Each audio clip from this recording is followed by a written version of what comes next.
Welcome, it's Bonnie Southgate. Welcome to my YouTube channel. It's Bonnie Southgate, hEDS Rehab, here to give you the basics on Pilates. So the innermost layer of abdominals is called your transverse abdominis.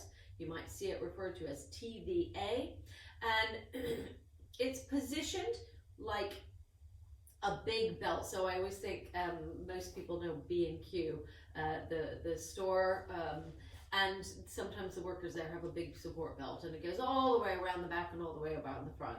And your transverse abdominis is a bit like that. It comes all the way from under your ribs and to the pubic bone, and it travels all the way around, and it comes all the way around and back. And we've got muscles running up our back, and this muscle, transverse abdominis, fascially blends in to the fascia, which surrounds those back muscles. So it's actually really important to know that even if you do have great recruitment of your transverse abdominis, if your back muscles are weak, you won't get that tension or cylinder of support that you actually do need for your spine. So it's no good focusing on one muscle alone. But today we're here to talk about transverse abdominis and the abdominals a little bit. So it is worth learning how to recruit it. It's not wrong to do that. It's the muscle that flattens your belly. So who doesn't want a flat belly anyway? And what we tend to do when we're hypermobile is, if we haven't got good control, we tend to lock down in our rib cage, and we tend to lock down our pelvic floors and everything else to try and stabilize ourselves. So we are going to start with some gentle exercises to learn how to recruit the transverse abdominis. It's not going to be the only thing recruiting, so I'm not saying that, but we know that if we do flatten that belly, that it will be working in some way. Right, so the one thing to note, especially for post and prenatal mums, is that you don't want to be over exercising your abdominals. But once you've had a baby, everybody has a little bit of a gap in the front, because the whole front line of the abdominals is held together through a line of fascia. It's called your linea alba, and your belly button is in there, and that fascia can stretch a little bit. Your transverse abdominis contracts and it pulls it wide, and that is what creates tension and helps the belt. Now, there was a lot of controversy about using the transverse abdominis because it would pull it wide, and they felt like they didn't want that to split. But Diane Lee has done quite a lot of work. She's a very, very well-known physio from Canada, whose course I went on. And like all of our tissues, if you don't load the tissue, they do not get stronger. So this is perfectly safe for anybody to do postnatally. It's not going to hurt you. It's not going to make your diastasis recti or your gap worse. It may load the tissue, which is what you need to do in order to give strength back to that linea alba. So I'm going to start lying on my back. There are different ways to find the transverse abdominis, and I'm going to show you the two that I think are the easiest ways. So we're going to lie you on your backs, and we're going to start with breathing, because it will tie in with breathing. Now, some people can be super held in their lower abdominals, and they can be super held in their pelvic floor, and that does not make anything functional. So anything that's held is often super weak. So just because you're held doesn't mean you shouldn't try and use it. It means that you need to work on the relaxation and the recruitment. So we're going to think about ribs to begin with.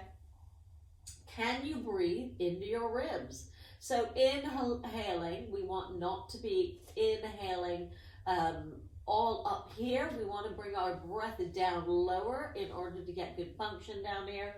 So you're going to take your breath in, if you can, through your nose. And I want you to see where you're breathing. So you're going to breathe either up top or you're going to breathe down below. But I want you to try and find a balloon around your belly. So the whole of your abdomen. And I want you, as an exercise, not saying you should do this all day, I want you to try and blow that balloon up. So you're going to breathe in and try and make your belly expand.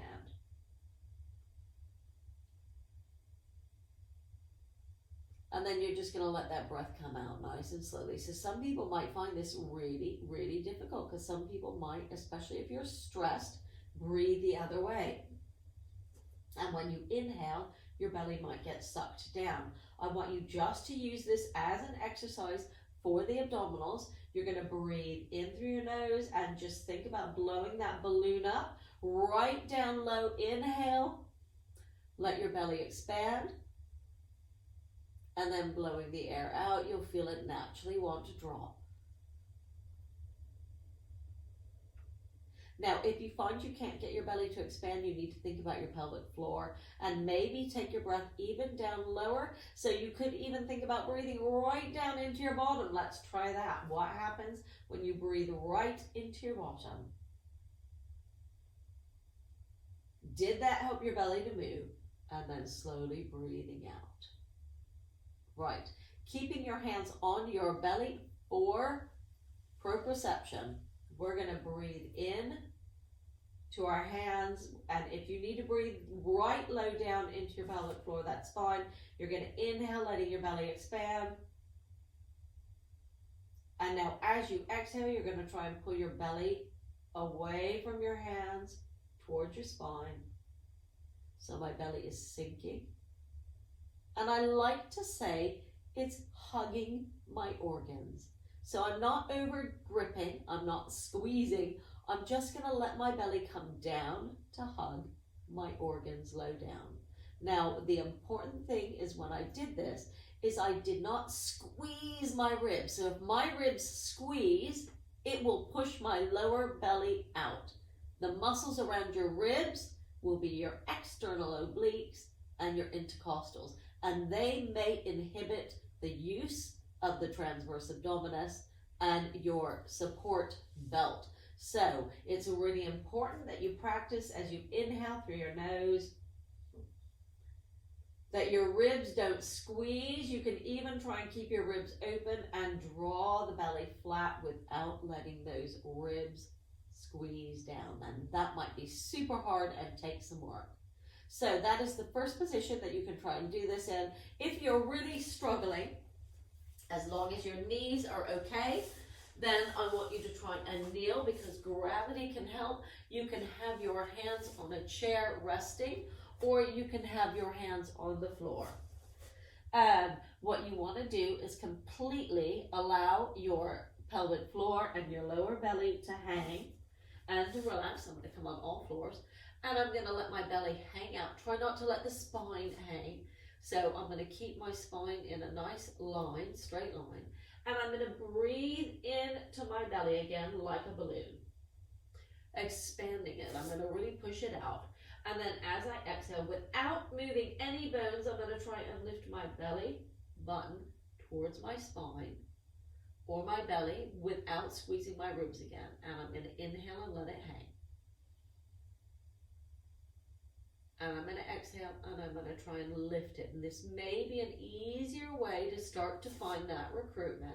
So it's not about holding it there all day long. It's about learning how to relax it.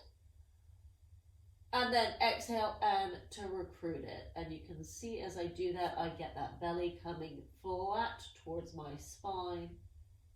I'm not thinking about my pelvic floor at the moment.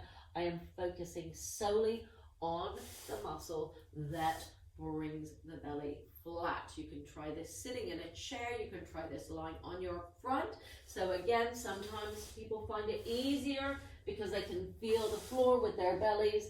They can push their belly into the floor on the inhale, and they can try and lift their belly off the floor on the exhale.